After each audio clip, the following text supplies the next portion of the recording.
Okay, welcome back, everybody. Last session of the day, AIDC 21. Thanks, everyone, for participating.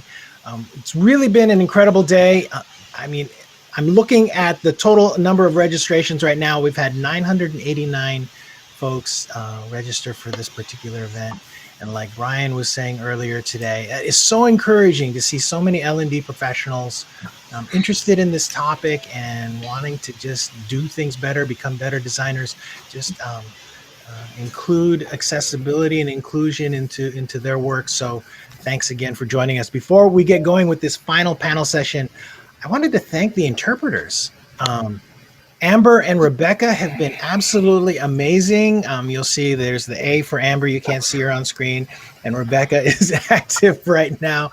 Thanks, you guys. It's really been a great experience for me personally to have you working this event. I've never had interpreters in a virtual event before, and I love it. And future events, I'm always going to be trying to prioritize that. And so you'll see interpreters in future TLDC events as well.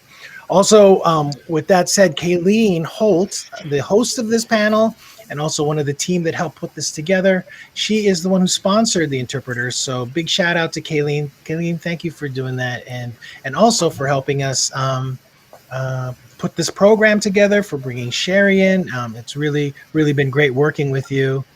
And last of all, just thanks to all the speakers for sharing their wealth of knowledge with us today. This is not going to be the last event, accessibility event that TLDC is going to do.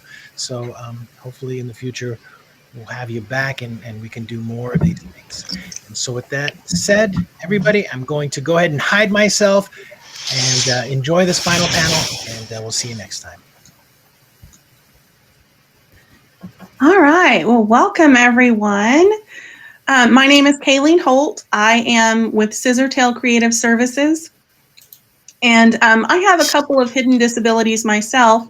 And I wanted to pull together this panel of other people with disabilities so that we could hear about the accessibility challenges that they faced in learning and development events or in virtual meetings and all sorts of other events.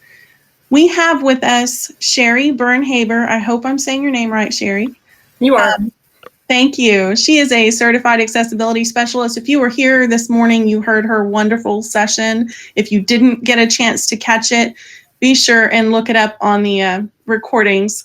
She's also a prolific writer, blogger on disability and accessibility topics, including the book Giving a Damn About Accessibility, which is a really great read with a fun title. We have Elizabeth Mayton with us. There you go. She is an instructional specialist for deaf and hard of hearing students with more than 10 years of experience working with and supporting individuals with disabilities and helping educators make learning accessible. We also have Anja Hartleb Parson. Hey, Anja.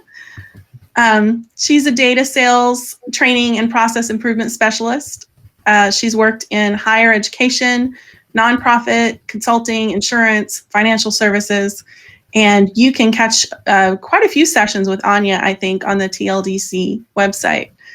And then we have Amy Lomellini, who you just heard from recently. She is an instructional designer and online course facilitator with a passion for inclusive, quality online education and educational technology. So thank you all so much for being with us. Appreciate it. We are going to start this panel with Sheri, just having her share a little bit about her experiences. And then at the end, we'll open it up for Q&A. Any questions you have for any of us, feel free to plop those into the Q&A panel. Hi, Sheri, go ahead. Hey, great. Thanks, Kayleen. Cut me off if I start rambling on too long. I am of an age that I have numerous experiences to share. ADA is turning 31 in a couple of weeks, and I lived about half my life with a disability before the ADA and about half of my life since the ADA. So some of the really atrocious things that I experienced before the ADA was passed were things like going to a high school that didn't have elevators but did have second stories. Actually had to arrange for a member of the football team to carry me up the stairs one semester because the journalism class was upstairs and they wouldn't move it downstairs. Couldn't get to the podium for graduation. Again, somebody had to bring my diploma down to me. Couldn't go to the Yosemite graduation trip because Yosemite wasn't wheelchair accessible at that time. So fast forward, let's just say 40-ish years later, and you would think that things would have gotten better, but not so much. 5 years ago, I couldn't attend my own daughter's middle school graduation because they hadn't accounted for wheelchair users when they set up the thing on grass. So, we're in an era right now where we're focusing on digital events, and that's not going to disappear. We're never going to go back to 100% in person. There's always going to be hybrid. And so you have to take both the physical accessibility stuff into account for people with mobility issues or who are blind. And then you're going to have to take the digital accessibility stuff into account for people who are attending online. And I have written a couple of articles and done a couple of presentations on that. I did a presentation with a group called Out and Equal last year, which VMware sponsors their conference. So there's just a laundry list of things that you have to think about to get it right. But it's one of those situations where it is amenable to working from a checklist. You just have to have a good checklist. So I would just say that one thing I would watch out for is the auto captions are getting better, but they're still not awesome.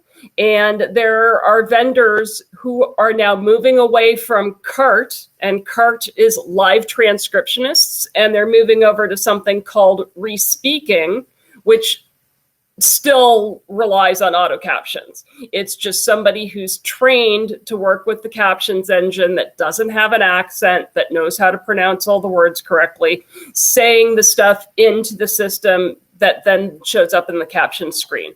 And it looks a little bit like CART, which is Communications Accessible Real-Time Transcription, I think is what CART stands for. But it's not CART.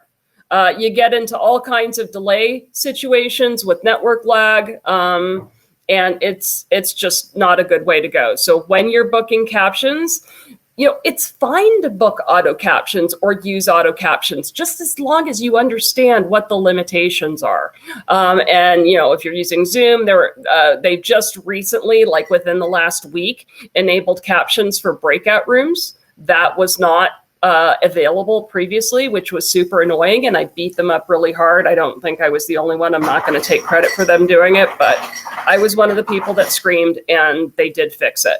So just make sure we're using AirMeet right here. This is one of the more accessible meeting platforms. Hopin is another good one. On24 is the one that Disability In uses. So there's a handful, like maybe 5 or 6 conference platforms that support accessibility. I could use this with a screen reader. I'm using this with magnification and captions right now, and it's good enough. But you want to stay away from things like GoToMeeting, for example, which is an accessibility dumpster fire. Eventually, people will either get on the accessibility bandwagon or they'll be out of business. Because accessibility is too important and too necessary. We've got 21% of college freshmen identify as having a disability. That is not a small number of people. In fact, it's the largest minority there is. So that's probably the sum total of what I have to convey from my experiences. Make sure those stages are accessible. Don't pull a Tony Awards and Ally Stoker where the person who wins can't get up to the stage. That is not cool. Even if the person who wins doesn't need a ramp, not having a ramp sends a message. And the message is, we don't expect you up here. Okay, so doesn't matter if you need the ramps or not, have them. End of discussion. Okay, thanks. Absolutely. Thank you so much, Sheri. I'm sure we'll have some questions for you in a little bit. All right, we're going to go to Elizabeth now. Hello. Elizabeth, tell us a little bit about your accessibility challenges. Okay, so I am hard of hearing or partially deaf. I'm deaf in my left ear. I have some hearing in my right ear, and this is from birth, most likely. I was born before they tested newborns, so we don't really know how it happened. But I've had it all my life. I wear one hearing aid in this ear, and I think I'll just go ahead and get right into it. The challenges I faced with online learning, which I'm sure a lot of people will relate. The first thing is background noise. And when they show a video or doing some sort of presentation, oftentimes they like to play music, which I can understand. It makes it more interesting, I guess. But for me, it's just almost impossible to follow what that person is saying.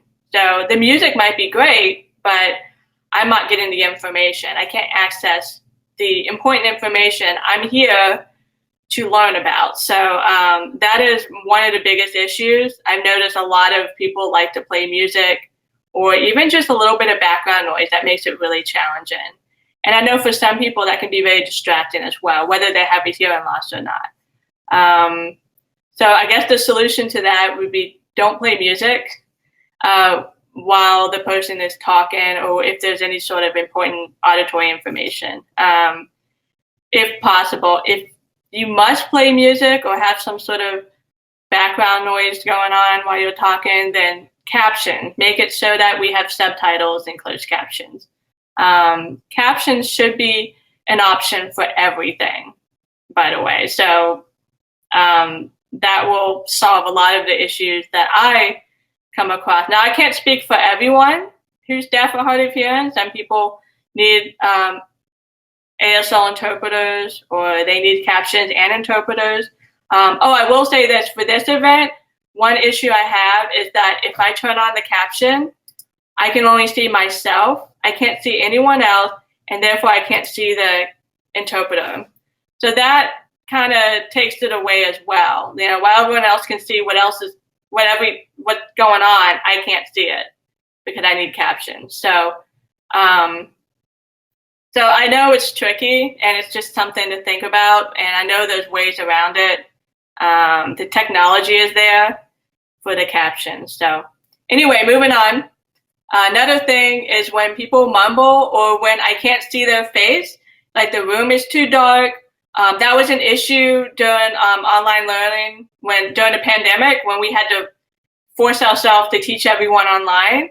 And a lot of teachers, we did not turn on their cameras, or it's too dark. And so my student couldn't read their lips. And that was a really big issue. So make sure that I can see your face, that's where we get all the information. Cartoons, animated characters drive me nuts. If I have to watch another Beyond video without captions, I'm gonna scream. I might as well just turn it off. It drives me insane. I see them, it looks like fun, people are laughing, and I'm like, what are they laughing at? So please, please, please add captions. That would be a big help. If you have to do an animation, do captions. And one more thing, when I attend events or even just classes in general, there will be group discussions, and everyone just starts talking at once, or maybe more than two people are talking. I can't follow that. Please take turns, one at a time. I think a lot of people have issues with that. I went to a conference recently, and they did just that. They were on a stage, and they were having a group discussion. It sounded really interesting. Everyone was laughing, sounded fun, but I had no idea what they were talking about. They had an interpreter there, but my primary language is not ASL, so I couldn't really follow what was being said. And the interpreter was having a hard time because they were just talking too fast and talking over each other. So I know that's I know people get excited, and it's something to be aware of, because just remember, like, people are there to learn and to get information, and just try to take the time to think about what can I do to make this easy for everyone to get. It doesn't have to be cool. You don't have to play cool music.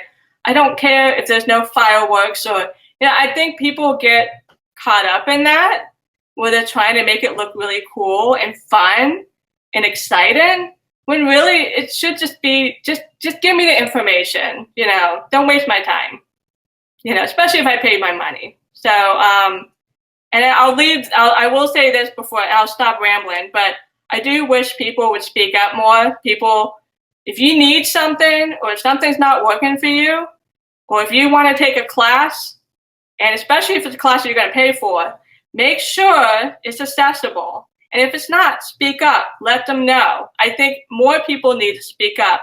I've known so many people who didn't take a class because they didn't have what they needed so they can participate. And I'm like, well, why didn't you say anything? If you don't say anything, nothing's going to happen.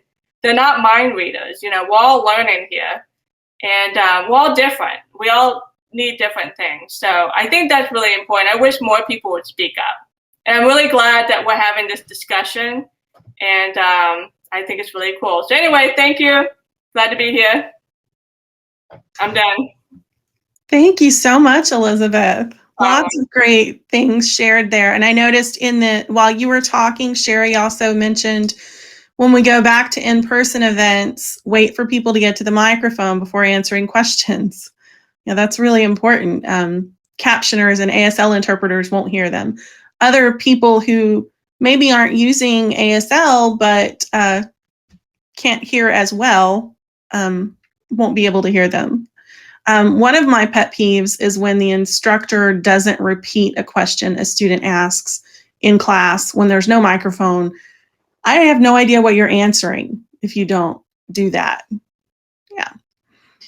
Okay. And we had someone mention the masks, since we've been in this pandemic, people wearing masks when they're not transparent. That's a hard one. Okay. So there's probably a lot of chat that I've missed so far. I'll read through those. But first, I'm going to go ahead and let Anja talk to us. Tell us about your experiences, Anja. Hi. So I am autistic. I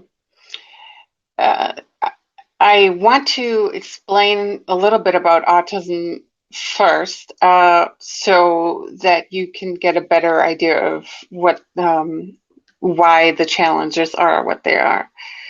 So autism is a neurological condition, and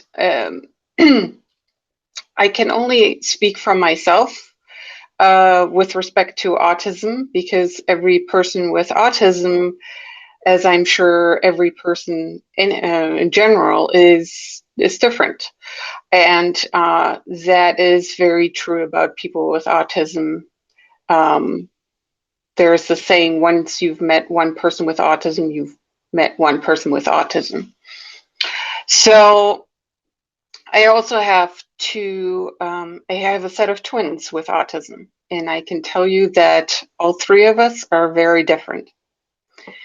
The major areas of challenge are executive functions and sensory functions. There can be developmental issues as well, but and I'm going to limit myself to talking about adults.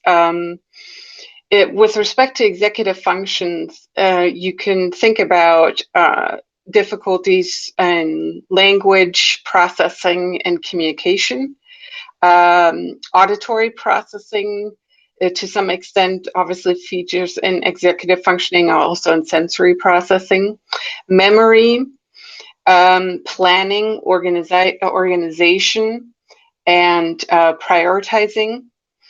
Um, there a lot of autistic people also display very rigid and repetitive behaviors. They have difficulty forming and maintaining relationships. And as you can imagine, in learning and development, relationships are key. And they also have a lot of times trouble with change, particularly sudden changes can be very difficult. The sensory piece, to use myself as an example, is a huge part of how autism affects me when I'm trying to learn something. So there are issues with sound. Sound is a big one. A lot of times, for instance, in videos or conferences or any type of online presentation, background noises can be extremely distracting. And that's because oftentimes autistic people have trouble focusing their awareness. A neurotypical person might not have a problem sort of separating out the background noise from the foreground noise. For autistic people, that can be very difficult. And it's not only just very distracting and affects focus, it also creates a lot of anxiety because your sensory system easily gets overloaded. So visual things can be very difficult sometimes. Very bright lights and bright colors, for instance, are difficult for me. The ever-present fluorescent lighting that we all grew up with or that still exists in places is very taxing. I tend to get headaches pretty easily, and that's one source. Bright sunlight, for instance, is very difficult sometimes for me. I usually wear sunglasses, and sometimes I actually have to wear sunglasses indoors. For the auditory part, wear headphones a lot, just to dim noise. And the other piece, and this is maybe a little less so of an issue in online learning, but in-person learning, is physical proximity, closeness, and touch. I can't tell you how many times I've been in group situations and people were just way uncomfortably too close to me. And that created a lot of anxiety for me and just caused issues with focus. Group settings in general are very difficult for people with autism. And from a learning perspective, that can be, that can really negate all your efforts. So that's something to really think about in both in-person and online settings. I don't know how much we really talked about in-person, but I find challenges more so in in-person training or learning than necessarily in online learning. But I will say online learning has been a godsend for me in many ways. In-person events, learning conferences and trainings are extremely stressful, especially if you have to travel somewhere. Like I said, we autistic people don't deal well with change. And when things are not the way we are used to, or when they're not what we need, it really breaks our focus and our ability to calm ourselves down. Can even lead to meltdowns and just, my quote unquote meltdown tends to be in the form of a migraine. But in online learning, one of the things that I found very helpful is to have multiple modes of presentation. So for instance, when I'm listening to a podcast, for instance, is typically not as effective as if I'm watching a video and I can see the person talking. So it's not even so much about them holding something up, it's seeing them talk. That can be very helpful. Also, displaying captions and text or having even the text available in some kind of form, reference sheets, bulleted, memory aids, that kind of thing can be extremely helpful. A lot of times I also find that online learning is overly designed.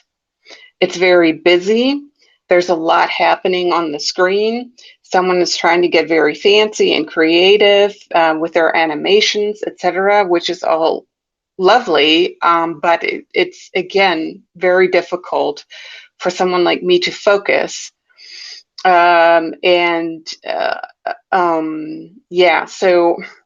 I think if we thought more about accessibility first when we design something, we would probably come up with a better end product.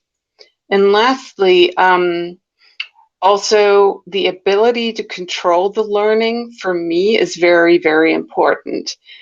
It makes me very angry, for instance, when I watch some articulate course and I cannot adjust the speed of the narration or the video. There is sort of this thinking a lot of times, and some of it is sort of this top-down thinking or perhaps compliance-related thinking, that you have to bide your time in learning. You have to sit here for an hour, and that is a sign that you have learned. Or I think you guys know what I mean. It's very disrespectful, I think, to the learner in general, but also particularly to people who have learning challenges. So let me just check my notes real quick. That's another thing that I always absolutely must have. I do want to say very quickly, why is it so hard to design learning that is accessible to people with neurological issues like autism, for instance? From my experience, I think that a big issue is that there isn't enough out there in terms of knowledge resources. And so there's also the issue that people with autism oftentimes have communication challenges. They may not be able to find the right words to describe what it is that they need, or even to describe what the problem is for them. So I think it would be very, very helpful if you can consult an expert. For instance, it could be a therapist, it could be someone specializing in neurological disorders like autism, a counselor, and of course the autistic person themselves. But don't make assumptions about what accessibility looks like. Talk to the source and go from there. Because, the assumptions aren't, if they're wrong, you can often create the opposite effect, unfortunately, even if it's well meant. So true. Yes. Thank you, Anja. The chat has been exploding. Lots of interaction here. I will start by mentioning that while Elizabeth was talking, some folks mentioned that your SME is not voice talent. A lot of the time, the IDs are not the greatest for recording either, because you may get folks who mumble or aren't very clear. Someone mentioned that when they film video, they've started filming straight on so that enables lip reading rather than the fancy angles. Save those for when people aren't talking so that no one has to try to lip read that. And then Anja, you just shared so many great things here. One thing that really resonated is being able to have control over your learning. We know that that's better for adult learners anyway, and why so many instructional designers take it away, I really don't know. What I can tell you is that sometimes it comes from legislation, because compliance training, you may have a certain number that you have to hit. They have to have a 1 hour training on X. And then someone decides that to meet that, you have to make sure that their butts are in seats for 1 hour listening to that. Something I saw on Twitter from a blind user was about how she processes speech so much more quickly than those of us who are not used to using screen readers. I think it was something like 600 words per minute. And so when she's forced to listen to audio narration at the regular pace, it's beyond frustrating for her. So just some things to keep in mind. And I'll check out the chat again in a moment, but right now I'm going to turn it over to Amy. All right, thank you. All of these are tough acts to follow. So my story is a little bit different. I actually, I started my accessibility journey, I guess you could say, by working for the deaf. I was an interpreter for many years. I did a lot with the deaf community before I was ever disabled. So I actually became disabled as an adult. And I have a lot of chronic illnesses. Sheri was, going down her checklist earlier. I could do the same thing, right? I have a ton. They just seem to keep coming. I don't know. They like friends. But they impact me in different ways. And I think, so I have rheumatoid arthritis is one of them. And I think I've had it since childhood, just was never diagnosed. Causes a lot of pain. And for me, it actually impacts my lungs as well. So breathing issues are a thing for me. That's actually how I was diagnosed. But one of my other diagnoses, I guess, is something that no one's ever heard of, right? So I'm going to just throw a plug out there. Google CIDP. Chronic inflammatory demyelinating polyradicular neuropathy. And anyone who can say that gets an award. But most people have never heard of it. And the problem with having such a rare disease is if I can't even explain the disease, how am I going to explain the impact that it has on me?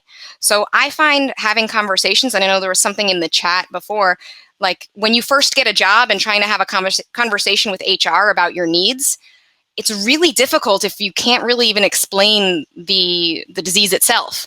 So I do use a wheelchair sometimes, depending if I'm having a good day or a bad day. Sometimes I use my cane. I use braces on my legs. In a virtual setting, you can't always tell that I'm disabled. So sometimes it comes as a surprise. But I live my life in chronic pain. I have limited mobility. All of this also weighs on like the cognitive processing in terms of learning. And when we're talking about events, Sheri hit the nail on the head too with the, wheelchair access. I was at an event a few years back where I was giving a presentation. So I got in the elevator, went down to the floor. Okay, found out that the elevator didn't go to that floor. Nobody at the hotel could tell me how to get to the room that I was scheduled to present in. And long story short, they ended up putting me in the freight elevator with the garbage. So I had to go through the back kitchen where they had all the food, everything else, but they considered that accessible. And if you ask the hotel, they're ADA compliant. So craziness. It was not a good situation at all.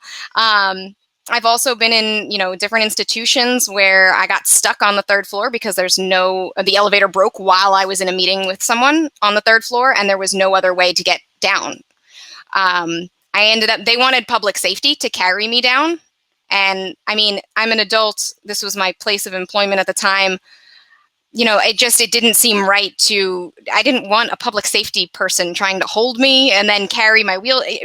All kinds of no. Luckily, I live close by and my husband came and he knows how to handle my legs. So, and I leaned on him and I felt comfortable with him. But had that not been an option, what am I supposed to do? Just sit up there and hang out until you can fix the elevator 3 days later? That's not okay. So all of these things to think about. I know it was mentioned too, events on grass are awful for me. Also, bathrooms in any sort of public place tend to not be wheelchair accessible. So if you have an event, and even social gatherings at an event, like when you go out to a restaurant or a bar, I have to hope and pray that maybe I can go to the bathroom, or maybe just don't drink any water that day. None of those things are okay. And I shouldn't have to be thinking about those things while I'm trying to learn or I'm trying to be at a conference and present or whatever the case may be. In terms of online learning and, design, I love online learning. I definitely support what everyone else has said. It has been so helpful for me. I have good days and I have bad days. I also have a nurse that comes to my house every 3 weeks and I get an infusion where she puts an IV in my arm and I have to get an infusion for 4 hours one day and then 4 hours the next day. It's usually a little more than that with setup and breakdown. So those days, I don't always feel good. I don't always want to be on. So if it's a synchronous session or a synchronous learning experience, that's really hard on me. And then I try to hide it. I mean, I know I tell everybody else, be out in the open, but it's not always comfortable, right? So I'll have an IV in my arm and I'll have a pump and a bag on, and I'm like, doing one of these and trying to hide it. I shouldn't, but it's just not always something you want to be out there. When we had to have, over the pandemic, when we had to have cameras on during meetings or during like class meetings and things of that nature, I had to wear a mask because my nurse was in the room with me. But the mask wasn't transparent because I didn't have one of those. And it was just a whole big cluster mess. So lots of things to keep in mind. As Kara North was saying in the chat, those timed trainings and things where what comes to mind for me is the driver's education thing, the reduction on your insurance, where you have to watch that video, but you can't advance the slide because you have to wait that amount of time. I only have a certain window that I feel okay. I'm also a new mom. I have lots of other things going on in my life, just like everybody else. So it's not even always about the disability.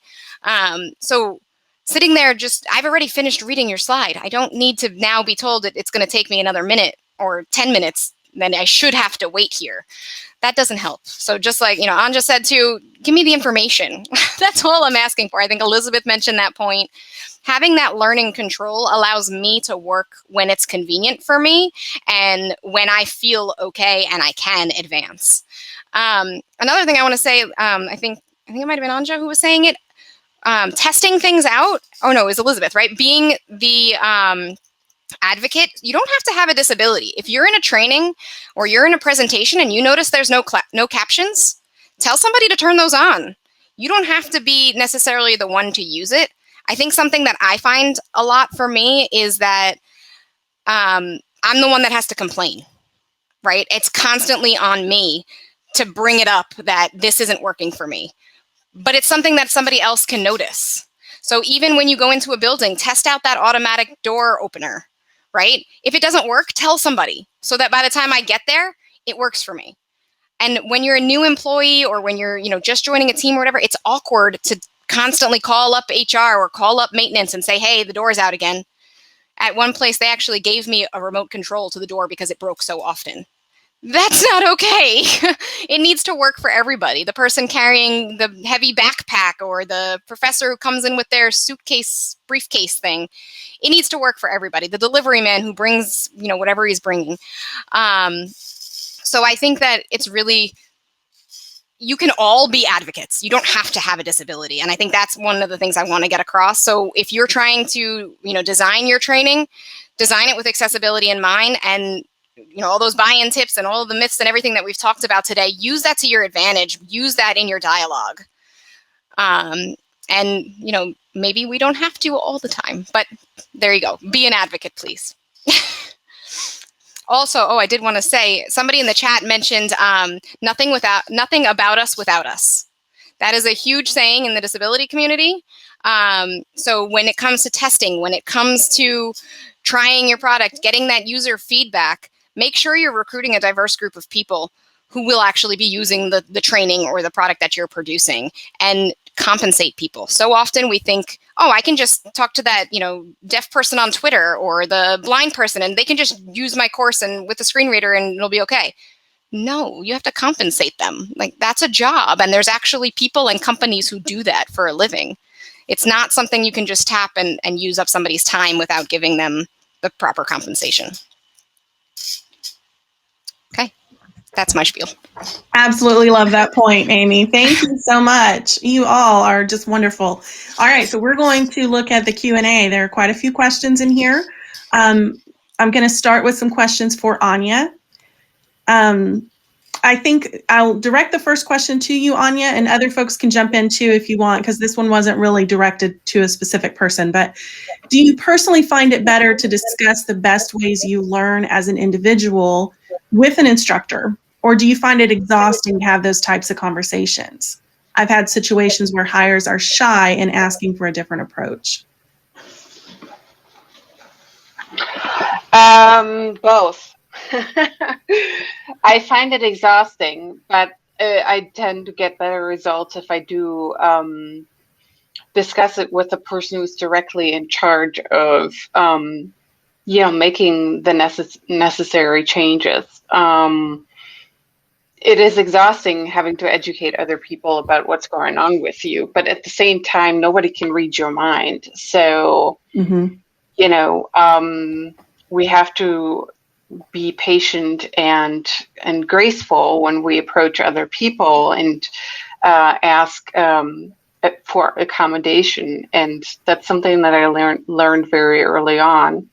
It's better for my mental health not to get upset every time something isn't the way it would be easier for me. Right. Any of our other panelists have something to add? Yeah, I'll just add, nobody should be a guinea pig, right? If you know what works for you, that's what you should be asking for.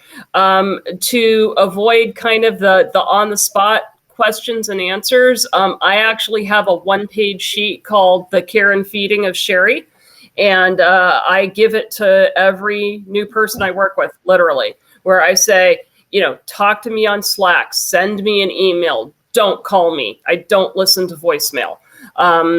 And, just ideas, I'm like, you have to use a minimum of a 24-point font or send me the deck in advance of the presentation. So I'm in a tech setting, not in an educational institution. But I think it's very similar. And I think if we encouraged students to do that, we would get them to a better place, like Anja said, because everybody's usually got a pretty good idea of what works best for them. Right. Yeah, thank you. And, a very simple question when you communicate before a course is just, what accessibility needs do you have? Or what can we do to make this training better for you? Or something along those lines can open that door for conversations. Just one other thing I'll add is remember that a course is not just about learning something. A course is an experience. The registration has to be accessible. The exams have to be accessible. The surveys have to be accessible. The communications have to be accessible. The portal everything has to be accessible. So it's not just about the SCORM file. It's about the whole thing. Exactly. All right. And sending out those materials ahead of time is a really great best practice.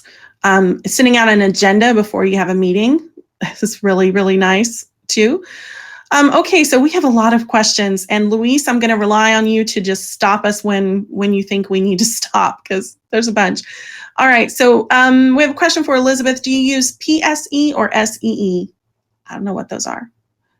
So that's basically, PSD is Pidgin Signed English, and then SCE is Signed Exact English. And not many people I know use that. I mean, I think like for American Sign Language users, that's typically what they use. American Sign Language, completely different from English. It's really hard to explain. You would have to take sign language, but I don't use PSD. I don't use SEE. I try to use American Sign Language, but because my primary means of communicating is English, I will do it in an English word order, if that makes sense. So I guess that would be kind of PSD. I don't know if that answered your question, but I try to do ASL, but I know I'm not, because I'm not a native American Sign Language user. I didn't learn sign language until I was 23. I mainly grew up with English. But American Sign Language is completely different from English. Different word order, different grammar. So it's very interesting. So I tell people frequently to think of English words and Mandarin grammar. So there's no articles, there's no verb tense. You don't say I'm going to the store tomorrow. You say tomorrow store I go. That's the order that the signs typically will come in. There are regional variations. Cape Cod Martha's Vineyard has its own form of sign language. There is Black American Sign Language, or BASL. And then of course that's only good in the US. So China, Mexico, Canada, Australia, they all have different forms of sign language, just like they have different spoken languages. All right, thank you. All right, so this one I'm going to ask maybe if you could put links in the chat if you have an answer to this. Does anyone know how we can access some of those professionals who can test online learning for us? If you know of groups that specialize in testing, people with disabilities who will help with user testing, please plop a link into the chat, and I'm just going to go to the next question. All right, so this is for Anja. Can you touch on what group work situations have worked well for you? Any tips for online only courses? Yeah, so typically the smaller the group, the better. And also the presumption shouldn't be that an autistic person will participate in group work. The act of socializing can pretty much negate any learning that takes place for the autistic person. So just keep that in mind. Mm-hmm. The types of things that have worked well for me typically tends to be more asynchronous group stuff. So, I might, for instance, at work, I have participated in some work groups just for employees, and I really preferred having an asynchronous format to our tasks rather than necessarily meeting right in person at a specific point in time. And that also goes back to what Amy was saying, which is if you have sensory overload for whatever reason, you're not going to be ready at that time to really absorb anything. So keep it small, keep it asynchronous, keep it optional if at all possible, and ask the person what other types of accommodations they might need in that group work, and also be very clear in your instructions and give a good solid structure to what should happen in the group. Again, this goes back to this planning, organizing, prioritizing issue and executive functioning. Right, thank you. And there was another question that is, what is the difference between neurodiversity and autism? And from my understanding, autism is a type of neurodiversity. It is not the only type. Anja, would you like to add anything to that? Neurodiversity is a term that we like to use as a perspective on people who have autism and, say, ADHD, for instance. There's also the term neurodivergent. Mm-hmm. Neurodiversity sounds more positive, and it's kind of based on the idea that we have neurological actual brain differences, but that there are benefits to that. And so instead of looking at kids and adults with autism as people who are disabled in some way or who can't in some way, we look at what are the benefits and what can they do and what are their strengths. So I would say it's sort of an advocacy related term. Okay, thank you. I learned something. And Sheri, can you repeat the other transcription method that you compared CART to? Oh, re-speaking is what looks like CART, but actually isn't CART. It's still using AI-generated speech engines. And the CART companies are starting to consolidate right now. Big CART companies are buying out little CART companies, and then they're trying to save money by switching over to re-speaking, which is lower quality. If you're paying CART prices, you should be getting CART quality. Okay, thank you. And we had a question. Sophia says, one thing we are currently struggling through with imposter syndrome is testing tools for accessibility And we are curious what your methods would be. We use a screen reader, wave test in websites, and a WCAG rubric sheet. So who wants to take that one?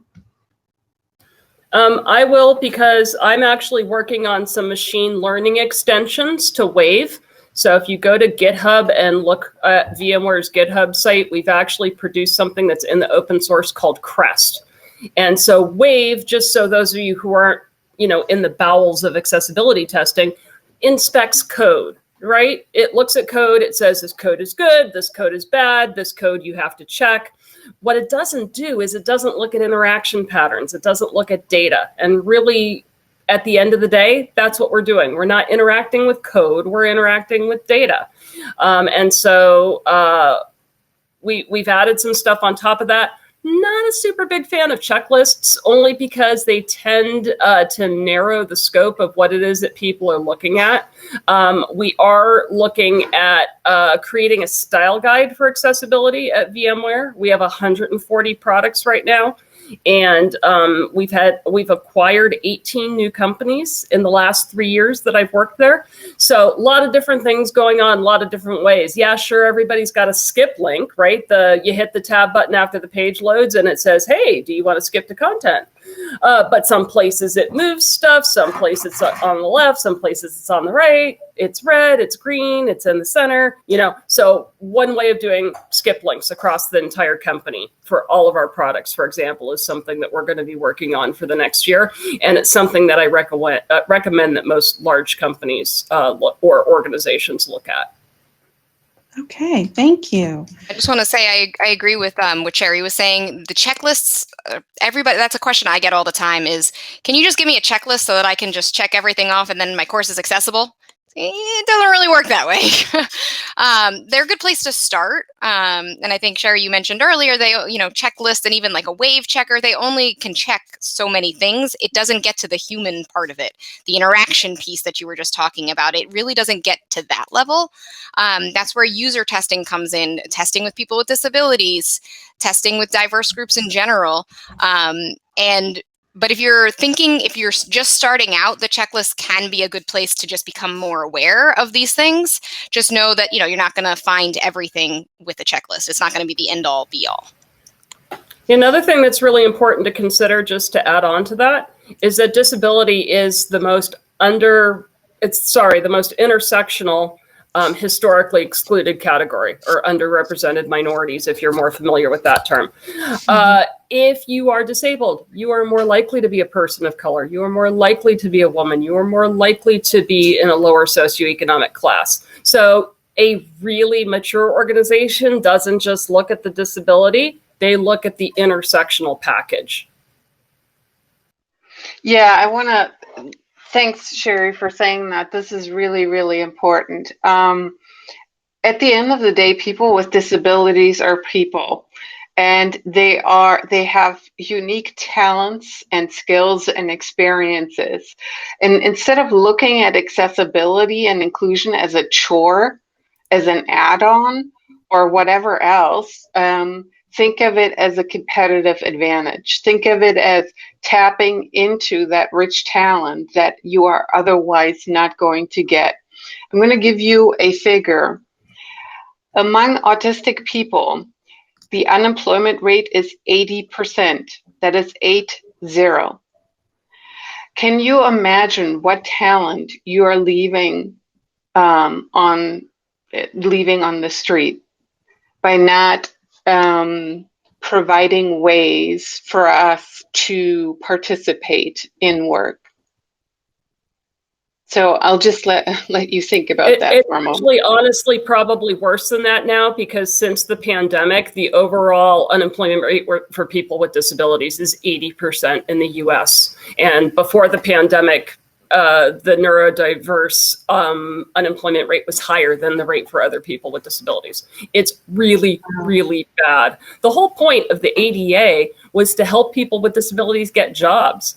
And if you look at the employment statistics over the last 31 years, when the ADA was passed, it was about 50-50. 50% of people with disabilities had jobs, 50% were unemployed. Now we're down to 20/80, and not the good 20/80.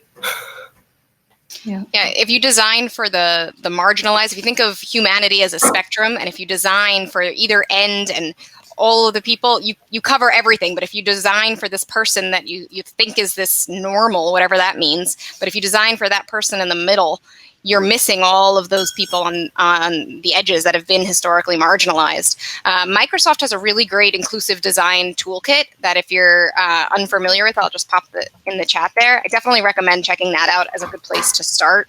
It helps kind of set the tone for why and gives you rationale for it. I think, Sheri, you quoted some of it this morning in your wonderful talk. Thank you.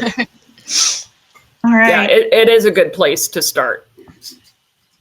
Great. We have had so many great resources shared today and such wonderful information. I really appreciate all of you. I will be posting a recap on my blog Monday, and I'm also going to work up a list of the resources that have been shared, and I will share that with Luis if he wants to post it somewhere on TLDC site. But I'm typing the URL for my blog in case you want to check that out. It'll be live by about noon on Monday. Anyway, thank you so much. This was wonderful. So, Luis, I'm going to turn it back over to you. Yeah, and I wanted to ask everyone on the panel: is it okay if I post this as a podcast episode and share it out? If that's possible, I can. Ideally, inclusively with a transcript. Yeah, just throwing that out there. I will do that. Absolutely, Amy. At your request. I will absolutely do that. I'd like to just this today has pretty much been life-changing for me. So many things that I was not aware of before I am now. And so I'm so thankful for all of you for having this talk and just for the day in general.